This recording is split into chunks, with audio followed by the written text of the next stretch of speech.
What if everything we thought about Prince Harry's children was a royal lie? It started with a whisper, a quiet tremor that ran through the corridors of Buckingham Palace and soon exploded into a global uproar.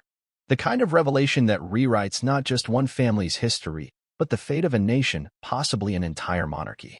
A story so seismic, so carefully suppressed, it took a palace leak to finally detonate it. Now, the world is watching with bated breath as allegations fly, emotions erupt, and secrets buried in velvet-draped silence are clawed into the light of day. Before we continue, please hit the like button, subscribe to the channel, and turn on the notification bell for updates. For years, Meghan Markle and Prince Harry have dominated headlines, from their royal wedding that captivated billions to their explosive exit from the royal family.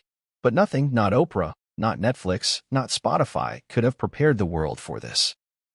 A confidential palace DNA report, leaked under mysterious circumstances, now alleges that neither Archie Harrison nor Lilibet Diana, beloved children of the Duke and Duchess of Sussex, share any biological link to King Charles III. If true, this would unravel centuries of royal lineage with the precision of a surgeon's scalpel and cast doubt not only on titles and succession but on the very core of royal identity. Inside the gates of Windsor and Sandringham, aides reportedly scrambled. Phone lines buzzed. Legal teams assembled in silence. And somewhere in Montecito, behind gated privacy and acres of manicured luxury, Meghan and Harry were allegedly blindsided by the leak, plunged into a nightmare they believed they had long outrun. But how did it come to this? Who leaked the report? Why now? And most importantly, what does it actually reveal? The story you're about to hear is not a tabloid stunt. It's not fan fiction or speculative gossip, though many would prefer it remain so. This is a carefully mapped journey through hidden documents, silent palace corridors, and the desperate attempt of two worlds, modern celebrity and ancient monarchy, to coexist under one fragile roof. And now that roof is cracking. Let's start with the moment the whispers turned into thunder. It was an unusually cold morning in London for late spring. Just after dawn, several British tabloids received encrypted emails from an untraceable domain. Inside was a scanned document marked with the royal crest, red wax stamped, digitally watermarked, and labeled Strictly Private, Genetic Screening Review, Windsor Lineage Inquiry. At first, editors assumed it was another elaborate hoax, a prank designed to exploit public fascination with the Sussexes. But then came the confirmation. Quiet calls made to people who don't pick up unless you know the right language. Nervous silence on the other end. And the unmistakable fear that comes when a nation's most powerful institution realizes it's been caught in a storm it cannot control. The document in question, allegedly commissioned by senior members of the royal household, appears to include results from a private DNA analysis. According to these leaked findings, there is no biological match consistent with royal paternal lineage between His Majesty King Charles III and the minors legally identified as Archie Harrison Mountbatten Windsor and Lilibet Diana Mountbatten Windsor. The statement is clinical, almost surgical. No commentary. No interpretation. Just the kind of sterile precision that hides its own horror in plain sight. But the implication, as anyone reading it can immediately feel, is devastating. If King Charles is not their biological grandfather, then what of Prince Harry? What does that mean about his own paternity, his own children, and their right to royal identity? That's the abyss we're now peering into. Suddenly, headlines across the world erupted. Royal DNA report sparks succession crisis. Meghan and Harry's children, not heirs to the throne? Genetic bombshell rocks Buckingham Palace. Pundits scrambled to reframe royal law. Legal analysts dusted off archaic succession statutes. Social media exploded with theories, outrage, and heartbreak. But amid the noise, one truth stood out. Nobody from the palace denied it. In fact, for the first 24 hours following the leak, the royal press office said absolutely nothing. Not a correction, not a condemnation, not even the typical, "we do not comment on personal matters." Just silence, a kind of eerie, strategic silence that only added gasoline to the fire.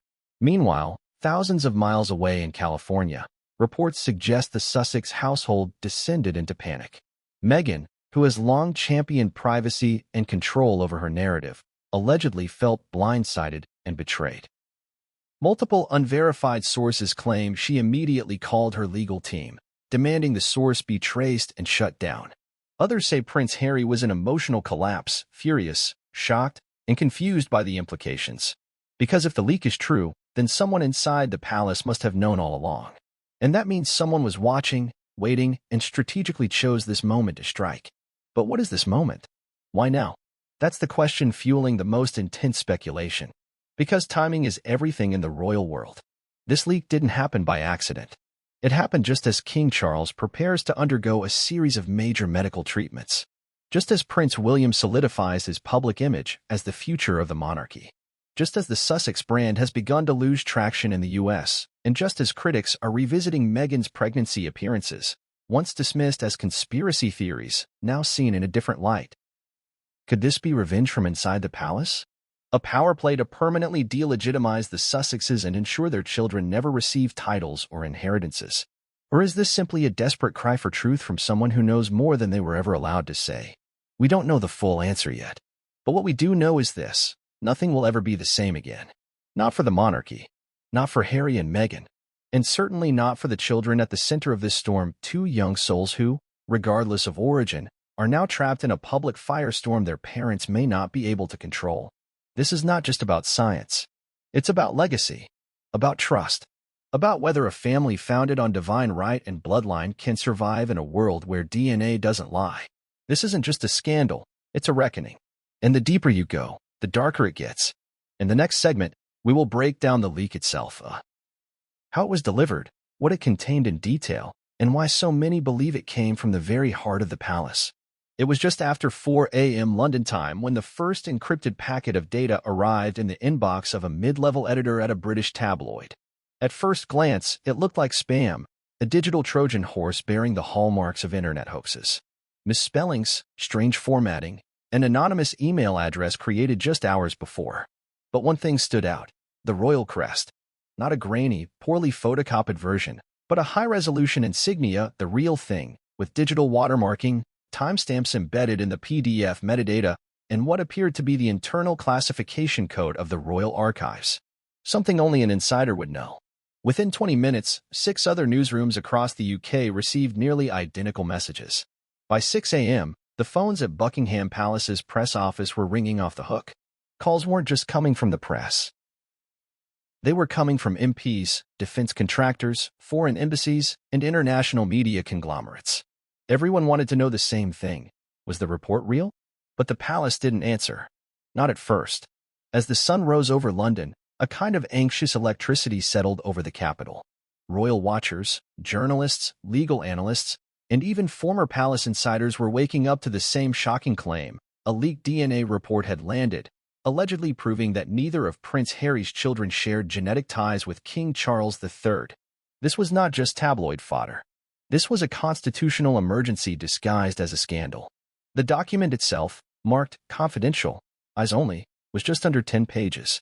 It included forensic language detailing Y-chromosomal and autosomal DNA comparisons conducted by a private London-based genetics lab with ties to the royal household. There was no name on the lab's letterhead, no direct source attribution. But the testing sequences were deeply specific, citing alleles, STR loci, and reference samples extracted from the sovereign's biological profile under Project Sovereign Assurance. That phrase alone was enough to raise eyebrows. Project Sovereign Assurance was rumored among royal staffers to be an internal medical verification initiative created not long after Prince Philip's passing. To confirm the purity of the bloodline for historical archiving and legal fortification of the line of succession. Now, for the first time, the world had a glimpse inside it. According to the alleged document, reference samples were taken from King Charles III, Prince William, and Prince Harry. But in the subsection labeled Secondary Comparative Samples, the names Archie Harrison and Lilibet Diana appeared, and that's where the shock hit hardest. The summary read, results indicate a non-consistent match between the comparative samples and the primary subject, His Majesty Charles III. No biological link detected at a statistically significant threshold. For geneticists, this type of phrasing is conclusive. It didn't say uncertain. It didn't suggest contamination or error. It outright said, there is no biological relationship between Charles and these children. That single statement has the power to erase royal titles, question inheritance, and potentially reframe the British line of succession. It also suggested something far more disturbing. Someone inside the palace had authorized these tests, stored these results, and kept them hidden. Until now. But who leaked it? That question may prove harder to answer than anything printed on the page. Initial suspicions focused on three categories of potential whistleblowers: a disgruntled royal aide, a member of the medical team involved in the genetic testing, or a high-level family member seeking revenge. Each theory carries weight, and each opens up a dark corridor into palace life. The theory of the rogue aide gained traction early. For months, rumors had swirled that staff at Clarence House had grown resentful of the Sussexes' accusations, particularly following the release of their Netflix series and Harry's memoir. One anonymous source, known only to insiders as Violet, had allegedly hinted during a private gathering in early spring that certain truths may need to surface if the public continues to be misled.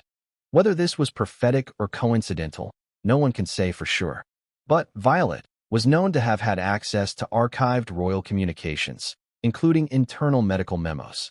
Then there's the lab theory. Genetics labs often sign strict confidentiality agreements, particularly when handling samples linked to royalty or high-profile figures. But every institution has a weak link. A lab technician, a junior analyst, or even a systems administrator could have intercepted the data. Many are now pointing to a former contract employee who left the lab abruptly after a short tenure, an individual whose identity has not yet been disclosed, but who reportedly sold insider knowledge to tabloids in the past under different pseudonyms. But the third theory is the most explosive, that the leak came from inside the family itself. Some royal commentators have floated the idea that a member of the senior royal circle, possibly someone aligned with the Prince of Wales, might have orchestrated the leak in a subtle but deliberate bid to neutralize the Sussexes permanently. If true, it would suggest a level of internal palace warfare not seen since the days of Diana's tell-all interviews. The idea that this leak was a strategic maneuver, not a random betrayal, is a chilling one. It means someone waited for the right moment, for when Meghan and Harry's political and financial leverage had weakened, when the American press had grown skeptical, when public sympathy had waned. To make their move. And make it they did. Once the story hit the press, containment was no longer an option. Legal teams from both the palace and the Sussex camp reportedly sprung into action. However, as of this writing, no lawsuits have been filed. No formal denials have been made. And the palace has yet to issue a statement beyond the generic placeholder used during scandals. We do not comment on private family matters. That silence is deafening. Because in the world of royal communications, silence doesn't mean nothing. It often means everything. Meanwhile, newsrooms around the world began to verify the document's metadata. Digital forensics experts confirmed that the file had not been created recently. It was nearly 18 months old. That revelation opened a second dimension to the scandal. If the palace had this information for more than a year, then they not only concealed it, they actively moved forward with public events, titles, and public relations that painted a very different picture. For instance, Queen Elizabeth reportedly approved the use of princess and prince titles for Lilibet and Archie shortly before her passing. If she had access to this information before doing so, was she forced into it under pressure? Or was she kept in the dark?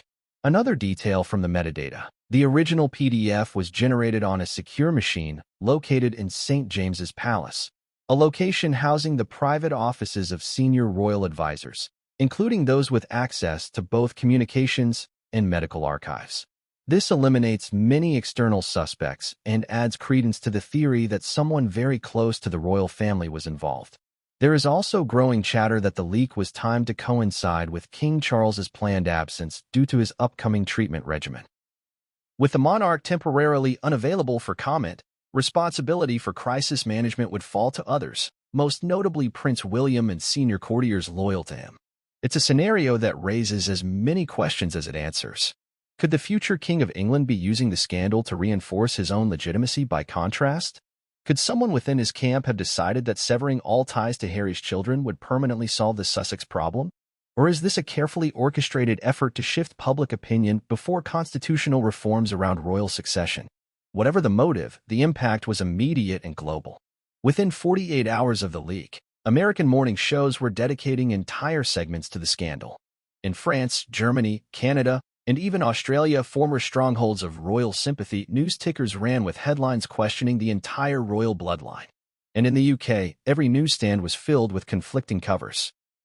Some painted Harry and Meghan as victims of a cruel palace vendetta. Others declared them frauds.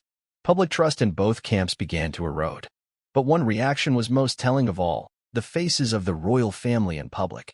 That week, King Charles canceled several planned public appearances. The palace cited medical fatigue. Prince William, while maintaining his schedule, gave a cold, distant demeanor to the press, avoiding direct questions about his brother. Camilla was spotted entering Clarence's house with a document clutched tightly in her hands, face grim. And Princess, and long known for her icy resolve, allegedly told a staffer, "Well, the truth has a way of rising, doesn't it?" As for Meghan and Harry, their Montecito compound was locked down. No media sightings. No Instagram posts. No Netflix trailers. Just silence, broken only by reports of frantic behind-the-scenes strategizing and damage control. A private security firm was brought in to scan their home for surveillance equipment, suggesting they feared another leak, or worse, another betrayal. For now, the leak remains anonymous. But the damage has been done. The contents of that report are out in the world. They cannot be denied. They cannot be unseen. The palace is in a position where every silence now screams guilt or complicity. And for Meghan and Harry, every day that passes without legal action makes the report look less like an attack and more like a revelation. What comes next is unclear. But one thing is certain: the royal family is facing a credibility crisis unlike anything in its modern history. Not even Diana's interview with Panorama, nor the chaos of Prince Andrew's scandal, nor even the Sussex's own televised confessionals have pierced the public consciousness like this. Because this isn't about politics or personality. It's about blood. And the moment the world starts questioning the bloodline of a royal child, everything changes, from the titles they hold to the crown itself. Up next, we'll examine the actual contents of the DNA report, line by line, and explore how the language used in its conclusions could be the most damaging aspect of all. The moment the leaked DNA report began circulating among media professionals and select insiders, one truth became immediately clear: it was written not to speculate, but to state. It wasn't conjecture or ambiguity that carried the weight of its bombshell. It was the clinical, emotionless certainty. No speculation, no sentiment, just raw science, stripped of palace protocol and press office polish. And in the context of royalty, where appearances are often engineered and language carefully coded, this directness was nothing short of devastating. Page 1 of the document opened with standard formatting. British Royal Archives classification coding in the upper left corner, digital encryption tags at the footer, and the official seal of the Sovereign's Medical Advisory Unit. The title alone hinted at something buried long before it reached public eyes: cross-generational genetic verification, lineal confirmation study, Phase 2, Subjects A, Mountbatten Windsor, and L, Mountbatten Windsor. According to those familiar with the formatting and structure of royal house documentation, the language used signals that this was not an exploratory or initial report. It was a follow-up, part of an ongoing internal investigation or cataloging project. The phrase Phase 2 implies that prior data already existed, raising critical questions about when Phase 1 occurred, what it found, and who saw it. Page 2 is where the real weight hits. It lays out the testing methodology. Samples reportedly collected for comparative genetic analysis included: Subject Alpha, King Charles III, DNA profile archived under Sovereign Assurance Initiative, 2021. Subject Beta, Prince Harry, DNA profile acquired via standard medical consent during 2017 health audit. Subject Gamma, Prince William, used as a consistency control subject. Subject Delta, Archie Harrison, Mountbatten Windsor. Subject Epsilon, Lilibet Diana, Mountbatten Windsor. The DNA samples from Archie and Lilibet were not obtained from a hospital setting or through court order. Instead, they were allegedly acquired using secondary genetic materials provided anonymously via third-party custody, which the report clarifies included hair follicles and saliva swabs submitted under anonymous donor tags. The ambiguity surrounding how these samples were obtained is itself explosive. Who sent them? How did they have access to such intimate bio? But what made the document so unforgettable was not how it was structured. It was what it concluded. On page 4, under a bold heading titled Genetic Concordance Evaluation, the report presents its results. After comparing all 5 profiles, Charles, William, Harry, Archie, and Lilibet, the findings are laid out with cold, clinical finality. Subjects delta and epsilon do not present chromosomal inheritance markers consistent with subjects alpha or beta. Statistical confidence level exceeds 99.95%. No Y chromosome markers from subject beta detected in either minor's profile. Mitochondrial DNA variance suggests non-maternal carrier anomaly present in subject epsilon. In simple terms, this says three things, none of which Harry or Meghan could publicly acknowledge without sparking a worldwide meltdown. First, there is no biological evidence that King Charles is the grandfather of Archie or Lilibet. Second, there is no biological evidence that Prince Harry is their father. 30. And perhaps most disturbing, Lilibet's mitochondrial DNA, inherited exclusively through the maternal line, shows markers inconsistent with Meghan Markle's own profile. This hints at either a surrogate or egg donor involvement, a theory that has long floated beneath the surface of public speculation. The implications were beyond royal gossip. They touched the core of monarchy itself. Royal succession is not symbolic, it is genealogical. Every title, every inheritance, every constitutional role is built on the presumption of bloodline legitimacy. Without that, the very premise of monarchy collapses into performance. If the children of Prince Harry are not biologically his, and not biologically Meghan's in full maternal capacity, then what are they in the eyes of the crown? And who knew it? As the report progresses, it shifts from raw science to a subtle form of institutional covering. Page 6 includes a disclaimer that due to the anonymized nature of some sample submissions, results are considered for advisory and archival purposes only, and are not intended to constitute definitive legal proof in absence of official consented DNA collection. This legal caveat, buried in technical jargon, may be the only shield the palace has left. It allows them to argue, should they ever be pressed, that the findings are not admissible in a courtroom or legally binding. But that's the trick, isn't it? This was never about law. It was about truth. And the palace's silence in the face of this leak only deepens the perception that they knew it already. There's another revelation tucked away in the final pages. Under a section titled Implications for Succession and Peerage Eligibility, an internal memo dated 8 months prior to the leak suggests that senior palace advisors debated issuing a temporary suspension of hereditary title privileges for the minors named herein, pending clarity of lineal authenticity. Translated, they considered stripping Archie and Lilibet of their royal titles while they figured out what to do with the results. The only reason they didn't, according to the notes, was out of respect for Queen Elizabeth's explicit wishes before her death, wishes that may have been based on incomplete or deliberately withheld information. Several palace insiders now believe Queen Elizabeth never saw the full report, that she was only briefed on the existence of inconsistencies without being given the scientific breakdown. If true, it means one of two things. Either someone within the royal household was shielding her from the emotional shock, or someone was trying to manipulate her into legitimizing children that someone else considered illegitimate. Neither possibility bodes well for public trust in the monarchy. Outside the royal walls, public and media scrutiny of the report's language quickly intensified. Geneticists and analysts from leading institutions, including professors at Oxford and Cambridge, were asked to review the report. While none of them could verify the source, many agreed that the science was sound. One anonymous professor stated, "The testing language and data points appear professionally constructed and highly specific. If this is a forgery, it is the most accurate forgery I've seen in my career." That level of credibility turned the document from gossip into a bombshell. But there's one more piece that has gone underreported in mainstream media. It's a small annotation at the bottom of page 9, a footnote. It reads, "All results filed under Archive Series W, 1786/9, Report Type, LRM/Confidential, Classification, Lineage Risk Management."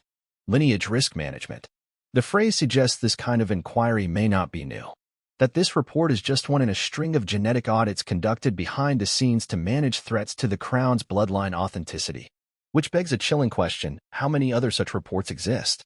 And how many other secrets about royal paternity or maternity have been buried inside dusty file cabinets under Buckingham Palace? The footnote also includes the initials of 3 royal advisors, one of whom is known to have overseen archival documentation for the Crown Estates. The implication is clear. This wasn't a rogue scientist or a jaded tabloid writer. This was an officially commissioned internal document that somehow got loose. The pressure now falls on the monarchy to address what is leaked. So far, they haven't. But silence cannot stop the questions now, questions that echo louder with every passing day. If Prince Harry is not the biological father, was he aware? Was he misled? Or is the report falsified, part of a larger plot to destabilize the Sussexes? If Meghan Markle is not the full biological mother of Lilibet, why was the palace never informed of a surrogacy arrangement, especially when royal tradition mandates transparency regarding heirs? If neither child is genetically linked to the royal bloodline, can they legally retain their titles? And will the palace risk public backlash if they attempt to revoke them? The questions multiply, and every line of the leaked report becomes another fracture in the royal institution's image. But perhaps the most haunting question of all isn't about DNA. It's about choice. Who made the decision to test the children's DNA? Was it a desperate act of truth-seeking? Or a calculated political move to sever Harry's legacy from the royal narrative? In the next section, we'll explore exactly that, how Harry and Meghan responded to the leak, what insiders are saying about the emotional fallout, and why the couple may have feared this day was coming for a long time. When the leak first surfaced, the initial response inside the Montecito estate was disbelief. Then came fury. And by dusk, it had spiraled into something altogether darker: paranoia, despair, and what one former aide described as a complete emotional implosion. The Sussexes were no strangers to crisis. They had weathered storms before: tabloid invasions, estrangement from the royal family, relentless online criticism. But this was something different. This wasn't just another media scandal. This was existential, personal, a direct assault on the very fabric of their new family and their entire public identity. According to insiders familiar with the couple's inner circle, Harry was the first to hear about the leak. A longtime friend in the UK reportedly sent him a message through Signal, a secure messaging app the couple began using exclusively after their split from the royal family. The friend's message was brief and ominous: "Turn on Sky News." Now, when Harry did, what he saw reportedly left him speechless. The screen showed the front page of the leaked report, with its unmistakable royal watermark and the words "No genetic link" plastered across international headlines. In that moment, he realized this wasn't a rogue blog post or fabricated tweet. It was real, and it had already gone viral. According to two sources familiar with the household's movements that day, Harry immediately called for privacy lockdown protocol. Their Montecito security team sealed all access points. Visitors were denied entry. Staff phones were collected and their external communications monitored. The Sussexes had been through this drill before, during past threats or leaks, but this time, the tone was different. It wasn't about keeping people out. It was about isolating themselves from the world until they could figure out what the damage actually was. While Harry reportedly sat alone in his office replaying news segments on a loop, Meghan was in the nursery with Lilibet, preparing for a scheduled online story reading event she was meant to join via Zoom later that afternoon. That appearance was canceled within minutes. The public explanation cited a last-minute scheduling conflict, but those close to the family say Meghan was inconsolable, pacing between her office and the children's rooms, repeating the same line: "How dare they bring my babies into this?" What followed was a 72-hour blackout. No statements, no photos, no carefully curated Instagram stories. The Sussex brand, usually active and reactive, went silent. Instead, calls were made. Lawyers were summoned. Advisors were put on alert. Their primary legal representation in both the US and UK reportedly launched an immediate inquiry into the origin of the document and whether any laws had been broken in its acquisition or publication. But while the legal response moved into gear, their emotional reaction became harder to control. One former staff member, speaking under condition of anonymity, revealed that Harry was visibly shaking when he read through the entire DNA document for the first time. He reportedly went quiet for over an hour, rereading it again and again. At one point, he called a close confidant in the UK, a person believed to have been on Princess Diana's private team, and asked a haunting question: "What if this is true? What if everything I've built is based on a lie?"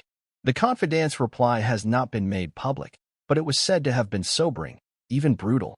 The shock wasn't just in the DNA claim itself, but in what it symbolized: the weaponization of personal truth. If the palace really had commissioned these tests years ago and withheld them, then they'd played a long game, a ruthless one, and now they had fired their shot with absolute precision. Meghan, for her part, reportedly refused to read the document in full. She believed it to be not just invasive, but deliberately manipulated, according to one friend. She was focused on protecting the children's peace. She said she didn't need a document to tell her who her children were. Still, she couldn't stop the headlines. She couldn't undo the photos flashing across screens that would soon be in front of Archie and Lilibet one day. In private, she was livid. "This is the Crown's revenge," she reportedly told a staffer. "They couldn't kill me with the press, so now they're trying to kill my children's legacy." These were not the words of a calculated media strategist. They were the words of a mother in a fury that bordered on heartbreak. Sources within the household claim Meghan made several back-channel attempts to reach King Charles directly in the hours following the leak. All were declined. Some say she even considered flying to the UK with the children for a private meeting. But that plan was quickly abandoned once her security team advised against any uncoordinated travel. They feared not just paparazzi swarms, but potentially hostile protesters and opportunistic legal surveillance. Inside Montecito, tensions between the couple reportedly intensified. Harry, in emotional freefall, began questioning not just the leak, but how their lives had reached this point. The move to California was supposed to be about peace, healing, and family. But now, everything they had worked to distance themselves from had come crashing back, with more force than ever. Meghan, trying to hold the family together, allegedly clashed with Harry over their next steps. While she pushed for an immediate lawsuit and public takedown of the palace, Harry hesitated. He feared that fighting the monarchy directly, especially over a DNA test, would only further entrench the narrative that they were frauds. "Every time we defend ourselves, we look guilty," he reportedly said. "They've already won if we react." But silence wasn't an option either. Within days, their team drafted a potential public statement, one that would call the leak a malicious and calculated attack on two innocent children and assert their legal and moral right to family privacy. But the draft statement never saw the light of day. Advisors worried it would reignite tabloid speculation and frame Meghan and Harry as dodging the core question: was the DNA real? The stakes weren't just reputational. They were legal, psychological, and deeply personal. Behind closed doors, Harry reportedly contacted a private geneticist to conduct independent verification tests. The aim, one source says, was not to publish results or feed the media, but to give Harry peace of mind, either to confirm that the document was a fabrication or confront a truth he had never considered. Whether those tests were conducted remains unknown, but the fact that they were considered says everything. Meanwhile, Meghan reportedly doubled down on securing their brand. She initiated an emergency renegotiation of upcoming media appearances and postponed several behind-the-scenes projects. Sponsors began asking quiet but firm questions. Netflix executives reportedly contacted their team to inquire whether upcoming content should be paused until the situation clarified. For a couple whose financial independence depended on their public identity, the leak hit them not just emotionally, but economically. Friends of Meghan say she felt betrayed, not just by the palace, but by the broader public. For years, she had framed herself as a modern royal, a disruptor trying to challenge the institution's outdated norms. But now, even casual supporters were beginning to ask hard questions. Did she stage her pregnancies?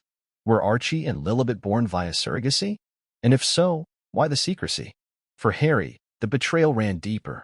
His entire life had been overshadowed by questions of legitimacy, first his own, now his children's. For decades, he had heard the whispers, the jokes about James Hewitt, the comparisons that painted him as the outsider prince.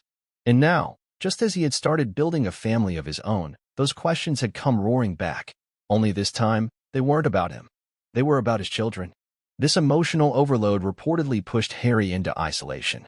For several days, he avoided calls from close friends, canceled therapy sessions, and withdrew even from Meghan and the children. One staff member described him as a man completely gutted, haunted by the possibility that the thing he had feared most had come true. But in the quiet moments, another fear lingered. What if this was just the beginning? If someone inside the palace had been sitting on a DNA report for over a year, what else were they sitting on? Were there emails? Photos? Medical records? Could more leaks follow? And if so, how do you stop a monster once it's been let out of the cage? The sense of being hunted, targeted, and publicly dismantled has long been a theme in the Sussexes' narrative. But this time, the attack wasn't aimed at their reputations. It was aimed at the core of their family. And unlike in the past, there was no Oprah interview or Netflix documentary that could contain the fallout. They were out of moves. Or at least, that's how it felt in those early days. What happens next would depend on whether they could rebuild, reposition, and reassert their truth before someone else took control of the story for good. In the next section, we will dive into the media firestorm, the front-page frenzy, the global divide in public opinion, and how newsrooms around the world handled the most radioactive story in royal history. The media's reaction to the leaked DNA report was as swift as it was chaotic. From the very first minute the story emerged, it triggered a seismic shift in news coverage around the world. No longer was this simply a matter of royal gossip or distant speculation. It had become front-page, top-of-the-hour, breaking news material. Networks scrambled to verify the report. Editorial teams began drawing up timelines, calling in royal experts, geneticists, and legal commentators. Suddenly, this was no longer just about Harry and Meghan. It was about the legitimacy of a bloodline, the future of the monarchy, and a global audience struggling to separate fact from fiction in real time. In the United Kingdom, the tabloids led the charge, as expected. The Daily Mail's front page read, "Crown under fire, DNA leak shakes royal core." The Sun went for a bolder angle. "Who's the daddy?" Leaked report claims no royal ties to Archie and Lilibet. The Telegraph, typically more restrained, published a digital analysis titled, "If the leak is genuine, the monarchy faces a constitutional dilemma." Across the spectrum, headlines screamed betrayal, secrecy, scandal. Editors knew the stakes, and they knew what this kind of headline did to public interest. Royal stories always drove clicks. But this was pure dynamite. By mid-morning, BBC, ITV, and Sky News had all devoted special coverage to the breaking story. News anchors approached the subject with cautious phrasing, using terms like alleged, purported, and unconfirmed, while clearly leaning into the legitimacy of the leak by bringing in experts who took it seriously. Panel discussions broke out. The words succession crisis and royal cover-up were repeated like mantras. Every hour brought new commentary, new speculation, new angles. The atmosphere was charged with urgency. International media didn't lag behind. CNN, MSNBC, Fox News, and ABC quickly followed suit. In the United States, the narrative carried a different tone, less about constitutional implications and more about the emotional fallout and media ethics. "Is it ever appropriate to leak genetic information about children?" asked one CNN anchor. "This crosses a line, doesn't it?" countered another on Fox, before cutting to a clip of the leaked document being analyzed on air. Even more explosive was the reaction in countries with historical ties to the British monarchy: Canada, Australia, New Zealand. Major outlets in Sydney and Toronto headlined with phrases like "royal bloodline in jeopardy" and "crisis at Windsor." In these nations, where debates about the future of the monarchy have simmered for years, the leak triggered renewed public discussion on whether these constitutional monarchies should continue to exist at all. Prominent columnists and political figures began speaking out, questioning whether a monarchy whose line of succession could be clouded in such controversy was still fit to function as a symbolic head of state. But perhaps the most chaotic battlefield of all was social media. Within hours, #DNAgate, #RoyalBloodline, and #WhoAreTheKids were trending worldwide. On Twitter, now X, countless accounts began dissecting every detail of the leak. Screenshots of the report spread like wildfire. Reddit forums exploded with conspiracy theories, timelines, and user-led investigations comparing old photos of Archie and Lilibet to members of the royal family and Meghan's past associates. Some speculated about surrogates, others questioned Harry's own paternity, suggesting that if he were not Charles's biological son, then perhaps the entire royal succession debate had been fundamentally flawed for decades. TikTok was no better. Young creators with no background in journalism or science began posting viral breakdowns of the DNA findings, mixing fact with pure speculation. Some claimed Meghan had orchestrated a massive deception. Others argued the leak was a calculated hit job from inside Buckingham Palace meant to destroy the Sussex brand. The most viral video of the day, over 40 million views, was a slowed-down clip of Harry looking distraught at a past public event, now being used to suggest that he had long known this truth and had been silently suffering under its weight. Amid all of this noise, there was one voice conspicuously absent: the palace. Despite the blaring headlines and mounting pressure, Buckingham Palace issued no statement. No denial. No confirmation. Not even a reminder that this is a private family matter. For the first 48 hours, they were completely silent. And that silence was louder than any press release could have been. Royal correspondents who had covered the family for decades were baffled. Some, like the BBC's Nicholas Witchell, suggested the palace was in full damage assessment mode, trying to determine the origin of the leak and weighing whether addressing it publicly would only legitimize the report further. Others theorized that the palace's silence was strategic, that they were choosing not to dignify the allegations with a response because they wanted the Sussexes to respond first. A subtle power move. But whatever the reasoning, the vacuum of comment created space for the narrative to be shaped by everyone else: journalists, influencers, critics, trolls. And once that happens, control is nearly impossible to recover. Meanwhile, Meghan and Harry's media team was also locked in a precarious balancing act. They understood the risk of responding too quickly, of appearing defensive, of stoking the fire, but also the risk of saying nothing and allowing misinformation to go unchecked. According to sources close to their Archwell Foundation, the couple's PR consultants were in a near 24-hour crisis management mode. Multiple draft statements were prepared, evaluated, rejected. They toyed with the idea of a joint interview with a trusted U.S. journalist. That, too, was shelved. The atmosphere was too volatile. Journalists began circling. Requests for comment poured in. So did calls for investigations, particularly in the UK, where members of Parliament began asking questions about the palace's knowledge of the document. Was the government aware? Had the Prime Minister been briefed? And if so, why was there no transparency? One MP even floated the idea of opening an inquiry into royal privacy practices, citing the possibility that taxpayer funds may have been used to conduct covert DNA tests on royal children. If proven, it could open a massive legal and ethical minefield for the monarchy. As the story escalated, lawyers across the UK and US began publicly weighing in. On ITV's Good Morning Britain, a legal expert stated that if the DNA findings were accurate and obtained without parental consent, Meghan and Harry could sue for unauthorized genetic profiling and invasion of privacy. But another expert quickly countered, arguing that if the DNA was provided by a third party, not directly collected by an institution, there may be little recourse under current laws. These legal ambiguities only added fuel to the fire. What was legally admissible versus what was scientifically true? And more importantly, did any of it matter to the public? By the third day, polls began to appear. One conducted by YouGov asked, "Do you believe the claims made in the leaked DNA report?" 42% said yes. 27% said no. The remaining 31% were unsure, but said it made them question the entire Sussex narrative. Perhaps the most damning media development came from a former palace insider who chose to go on record with a prominent UK broadsheet. The anonymous source, identified only as a former aide in the office of the Lord Chamberlain, claimed that the DNA report had been known internally for over a year. There were discussions, high-level ones, the source said, about what it meant, about how to handle it. But the Queen was nearing the end of her life, and no one wanted to destabilize her final year with something so incendiary. This revelation sent the press into a frenzy. If the Queen knew, or even had an inkling, did she approve the use of royal titles for Archie and Lilibet under false assumptions? And if she didn't know, who made sure she didn't?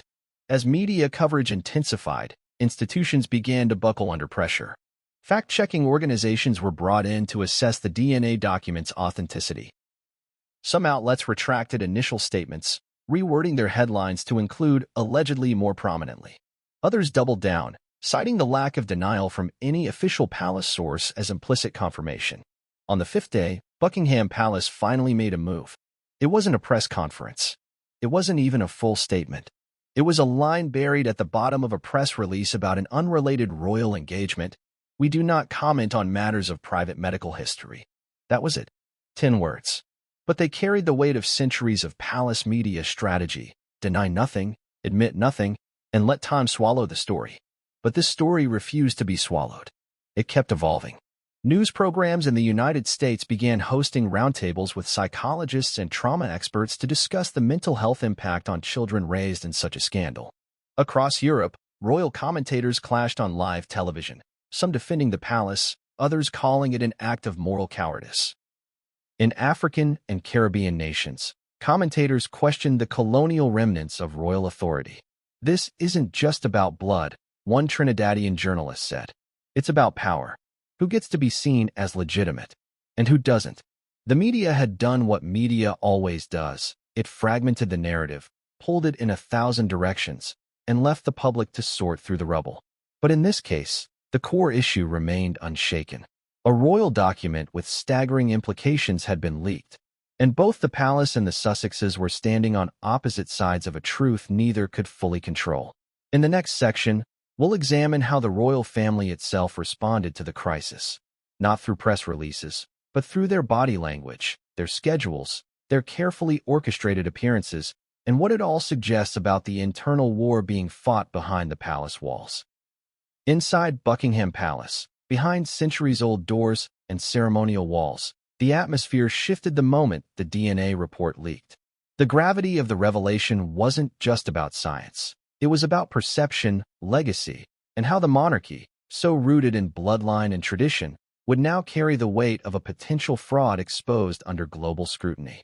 As journalists bombarded courtiers with questions and networks rolled out wall-to-wall coverage, the senior royals activated what palace insiders call Protocol C, the internal classification for dealing with highly sensitive personal crises that threaten the integrity of the crown.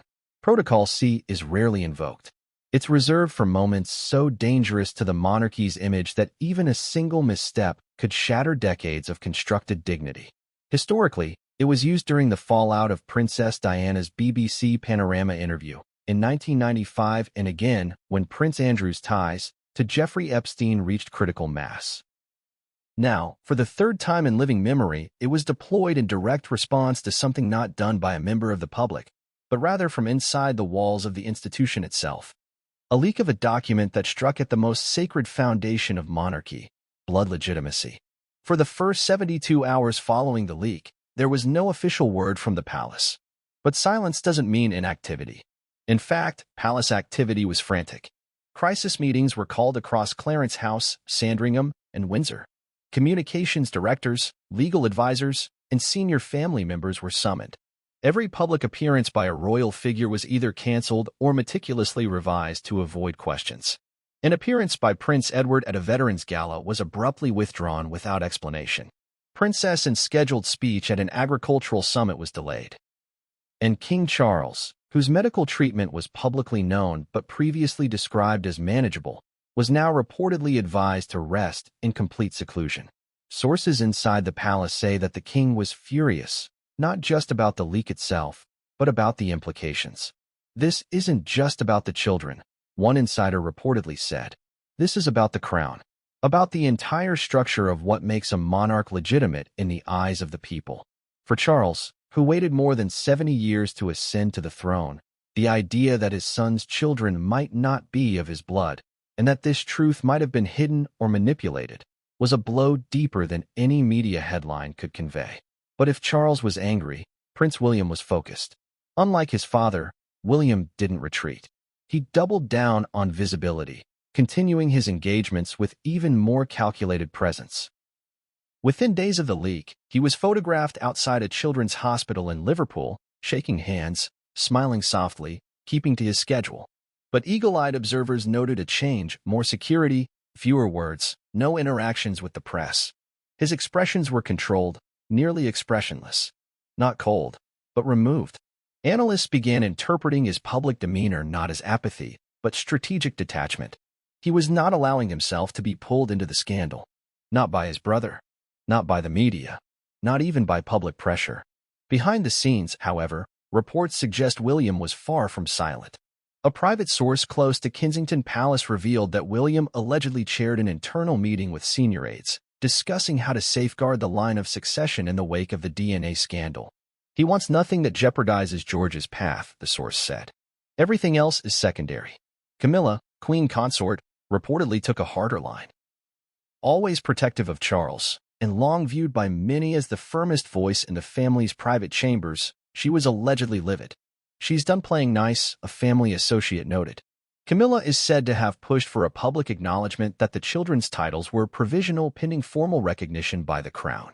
She reportedly referred to the leak as liberating in private conversation, a term that quickly spread among staffers and raised eyebrows across the palace ranks. The silence of Princess Anne spoke volumes. Though known for her no-nonsense demeanor and loyalty to the institution over sentiment, She reportedly told close aides, "The truth will find its way through. It always does. This is not a family dispute anymore. It's a question of legacy." It's unclear whether she was referring to the children or to the internal decisions that had allowed the report to stay hidden for so long. One of the most telling aspects of the royal family's response came not in what they said, but what they didn't do. Despite the pressure, there was no emergency family gathering, no visible signs of unity, no gestures of support for Harry and Meghan from any royal figure. And for those familiar with how the monarchy operates, the absence of symbolic gestures is as loud as any scandal. In times of crisis, the monarchy has long relied on visual reassurance, family members attending church together, appearing on palace balconies, or issuing co-signed statements. None of that happened here. Instead, the family moved independently, guardedly, with each senior member managing their own space, their own response. There was no collective front, no olive branch, nothing to suggest that Meghan and Harry were still part of the firm. This apparent divide began to stir debate within constitutional circles. If the royal family made no move to dispute the DNA report, were they tacitly endorsing its validity? And if so, what did that mean for the legitimacy of the children's titles, Prince and Princess, bestowed shortly after the Queen's passing? This question became even more urgent as palace archivists were reportedly instructed to begin an internal audit of royal peerage records. The audit, normally a quiet administrative task, was elevated to emergency status. All references to Archie and Lilibet in official documents were re-reviewed. Some entries were flagged. It was reported that several internal palace communications had described their status as pending formalized verification years ago, language that now looked suspiciously prescient. One of the more subtle but powerful moves came from the College of Arms, the institution responsible for granting and maintaining official coats of arms in the UK. Normally apolitical and silent in matters of royal scandal, the college issued a curious bulletin to members, reminding them of the protocol for updating genealogical records in cases of disputed paternity or adoption. Though not naming names, the timing was unmistakable. The effect was immediate. Media outlets interpreted the bulletin as a quiet preparation for the potential removal or revision of Archie and Lilibet's royal heraldry. The public, already polarized, erupted into further debate. Was this justice or vindictiveness? Was the palace correcting a long-held deception or punishing Harry and Meghan for daring to break free? Throughout this time, Queen Camilla maintained her schedule.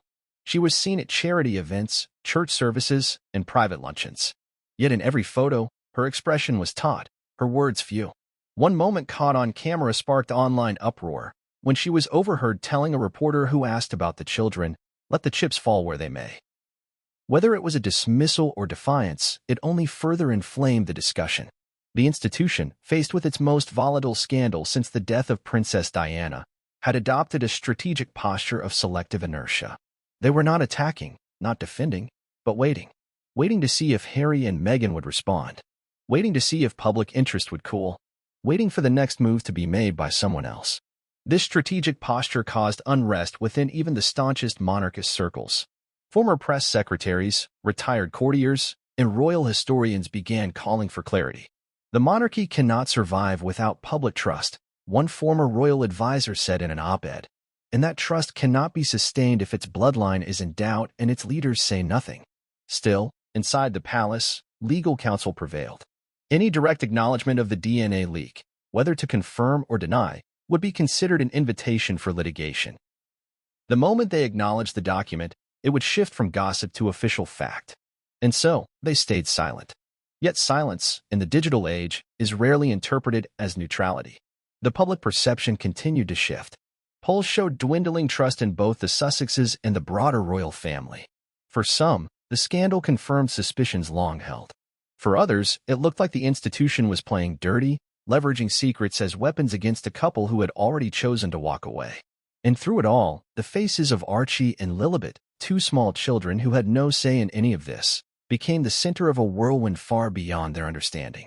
Behind the polished walls of palace offices, discussions reportedly turned to contingency planning. What happens if more leaks emerge? If a whistleblower steps forward? If Harry demands a formal DNA rebuttal? The options were limited. A formal public denial could be challenged with more evidence. A quiet removal of titles could backfire with global outcry. Doing nothing meant ceding control of the story forever.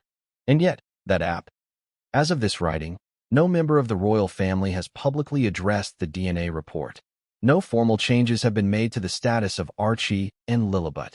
But within the palace, records are being reviewed. Legal memos are being drafted.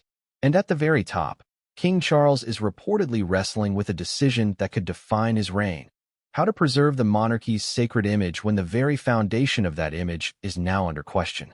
In the next section, we'll explore the historical precedents that mirror today's crisis.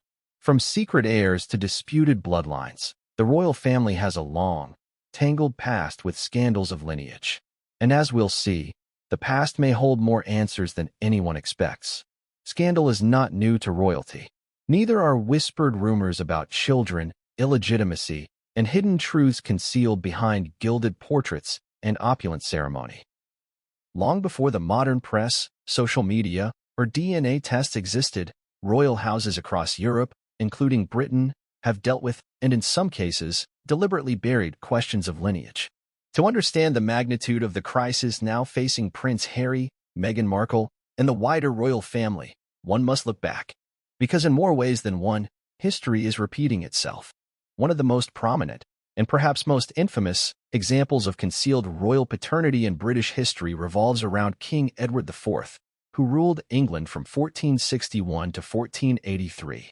For centuries, there have been persistent rumors that Edward was not actually the son of Richard Plantagenet, the Duke of York, but rather the result of an affair between his mother Cecily Neville and a mysterious archer while Richard was away fighting in France.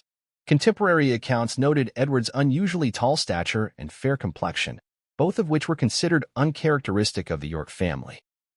While never definitively proven, the whispers were serious enough that Richard III, Edward's own brother, later used the claim to delegitimize Edward's sons, thus sparking one of the bloodiest succession wars in British history. This historical incident bears eerie similarities to the present-day situation. Just like the rumored illegitimacy of Edward IV's children threatened the entire Yorkist claim to the throne, the leak alleging that Harry's children share no biological ties to King Charles threatens the current Windsor line. Both cases demonstrate a central truth. When the legitimacy of an heir is questioned, the very fabric of the monarchy begins to fray. Fast forward to the 18th century, and we find another remarkable case: James Francis Edward Stuart, known to history as the Old Pretender. As the son of deposed King James II of England, James Francis was born in 1688 under a cloud of suspicion. Protestants accused the Catholic monarch of staging the child's birth to ensure a Catholic heir. Rumors swirled that a stillborn child had been born earlier and secretly replaced with a living infant smuggled into the bedchamber in a warming pan. This claim, despite its lack of evidence, was enough to inflame anti-Jacobite sentiment and ultimately help justify the Glorious Revolution, which ousted James II. That story echoes today's speculation about the birth of Lilibet and Archie. Although modern and far more invasive, the allegations that Meghan used a surrogate or manipulated birth documentation function similarly to the 17th century warming pan theory. They challenge the authenticity of royal offspring in ways that invite public doubt, division, and institutional crisis. The difference today is that what once remained the domain of whispered drawing rooms is now broadcast instantly to a global audience.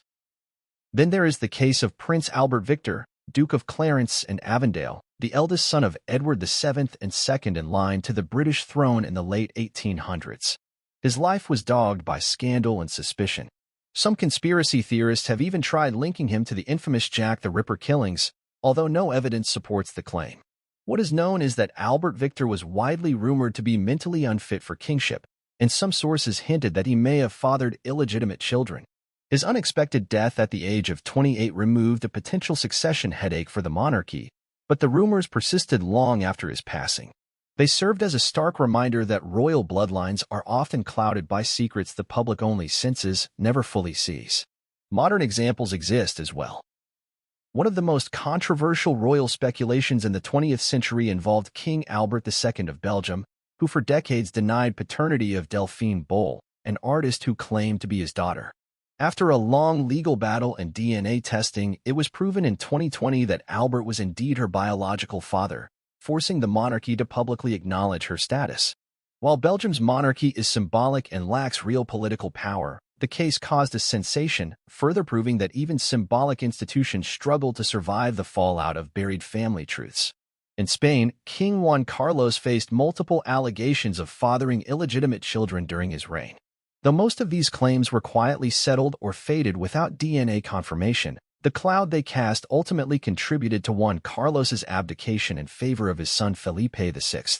Here again, we see the recurring theme. Secret children, denied relationships, and a monarchy struggling to protect its sacred illusion of dynastic continuity. What makes the current DNA scandal in the British royal family so uniquely destabilizing is the sheer contradiction it presents. The House of Windsor has long framed itself as the standard-bearer for royal continuity, stable, dignified, and unbroken by scandal. Even when Charles and Diana's marriage fell apart or Prince Andrew faced international disgrace, the institution positioned itself as resilient, adapting without crumbling.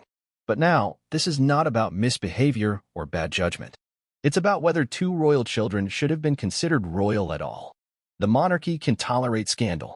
What it cannot tolerate is falsification. That's why the palace's reaction has been so calculated. It knows its own history. It knows the fragile nature of the public's trust. And it knows that when questions of bloodline are left unanswered, history rarely forgets. There is also an unspoken rule in monarchy, one not written in the Magna Carta or even codified in the 1701 Act of Settlement, but upheld nonetheless across generations. Heirs must be visibly connected to their predecessors. Physically, emotionally, narratively.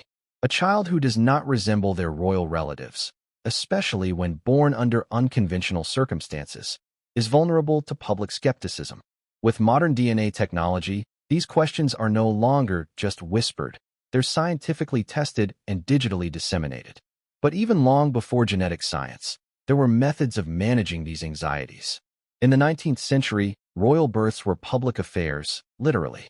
Witnesses, often court physicians, noblewomen, and bishops, were physically present to verify the legitimacy of the child. Queen Victoria insisted on such protocols to ensure that the royal heirs were indisputably hers. The tradition later faded, but its intent remains embedded in royal culture. Control the narrative of birth, or the birth itself will become a narrative of control. In Meghan and Harry's case, this historical lens is damning. Meghan's pregnancies were relatively private by royal standards. There were no photos entering or exiting a maternity hospital. There was no verified physician announcement. Even the birth certificate for Archie was delayed and partially redacted. These details, when viewed in isolation, seem harmless. But in the context of monarchy, where every royal birth is a matter of state, they are highly irregular. And now, with a document claiming that neither child is genetically tied to King Charles, those historical breaks from tradition are being reinterpreted as signals. Not proof, but patterns. Not verdicts, but shadows. And in the court of public opinion, shadows are enough to obscure even the brightest crowns. Yet, there's another important side to this historical reflection, one that offers context, if not justification. Monarchies have always been performative. They are built on spectacle, myth, and control of public imagination. Even Queen Elizabeth I used makeup and carefully staged portraits to project eternal youth and divine favor. The legitimacy of royal offspring, therefore, has always depended less on fact than on presentation. Who the people believe to be royal becomes royal. And that belief, once fractured, is nearly impossible to restore. This is where Harry and Meghan's challenge becomes most pronounced. Because even if the DNA report is proven to be false, or even fabricated, the perception it has created cannot easily be undone. And history offers few examples where such damage has been reversed. There is no royal roadmap for repairing a bloodline scandal once it breaches the surface. Some families have erased names from official records. Others have rewritten history to obscure the scandal. But in the age of digital memory, nothing can truly be erased. Every leaked page, every screen capture, every public statement, or silence, is archived indefinitely. So what now? History shows us that the monarchy will likely survive. It has weathered assassination plots, abdications, betrayals, and war. But the question is no longer about survival. It is about legitimacy. And no crown, no matter how gold its rim, can sit securely on a head that the public believes is wearing it under false pretenses. In the next section, we'll turn our attention to the two young figures caught in the center of this firestorm, Archie and Lilibet. Who are they in the eyes of the law, the palace, and the world? And what becomes of children whose lineage has become a matter of global debate? In every royal crisis, there are the visible players, those whose faces dominate the headlines, whose words are parsed by analysts, whose gestures are captured by waiting photographers. But in this crisis, the most consequential figures are the quietest. Two children, still too young to comprehend the weight of the crown, now find their names pulled into a storm of headlines, leaks, and global speculation. Archie Harrison and Lilibet Diana Mountbatten Windsor, once seen as symbols of a modern monarchy, have instead become the focal point of a deeply uncomfortable question. Who are they, really, and do they belong to the royal bloodline? The impact of the DNA report did not simply cast suspicion on the legitimacy of their claim to royal status, it rewired the public narrative around their very existence. For years, Meghan and Harry had fought to maintain a firm line between their public personas and the private lives of their children. They released sparse photos, gave minimal updates, and avoided the traditional palace protocols around royal births and christenings. They said it was for protection, for freedom, for control. But now, critics see those choices as red flags. And in the court of public opinion, red flags often masquerade as guilt. From the moment Archie was born on May 6, 2019, questions swirled. His birthplace was never confirmed with photographic evidence. The usual display of the royal baby outside a hospital, as seen with Kate and William's 3 children, was bypassed. The couple instead chose to introduce their son in a brief appearance at Windsor Castle 2 days after his birth. Meghan stood beaming, Harry at her side, and Archie bundled up tightly in a white shawl. The world saw a swaddled infant, but never the hospital, never the doctors, never the carriage ride that had become such a familiar staple of royal births. When Lilibet was born on June 4, 2021, the pattern repeated, only this time with even more secrecy. Meghan and Harry released a statement announcing her birth in Santa Barbara, California. No photos were shared until much later, and again, no hospital confirmation was provided. They insisted that privacy was their right, that the children were not public property. And while many accepted this, others began to whisper. Was it possible these were not traditional births? Was surrogacy involved? Were they hiding something deeper? At the time, those whispers were dismissed as cruel, unfounded, even racist. But now, in light of the leaked DNA report, everything is being reevaluated. Every blurry photo, every delayed announcement, every omission is now being retrofitted with suspicion. This has cast Archie and Lilibet into a cruel kind of spotlight, one where their every public image is now dissected not for charm, but for proof. Side-by-side comparisons of Archie with Harry, Lilibet with Charles, even long-forgotten photos of Meghan's extended family are making the rounds online. Some claim that Archie bears little resemblance to either side. Others argue that Lilibet's features are markedly different from those of both parents. While such commentary borders on invasive, it reflects a brutal truth. In the royal world, appearance matters. Lineage is not just written in scrolls or titles. It is judged by faces, by resemblance, by the eye of the public.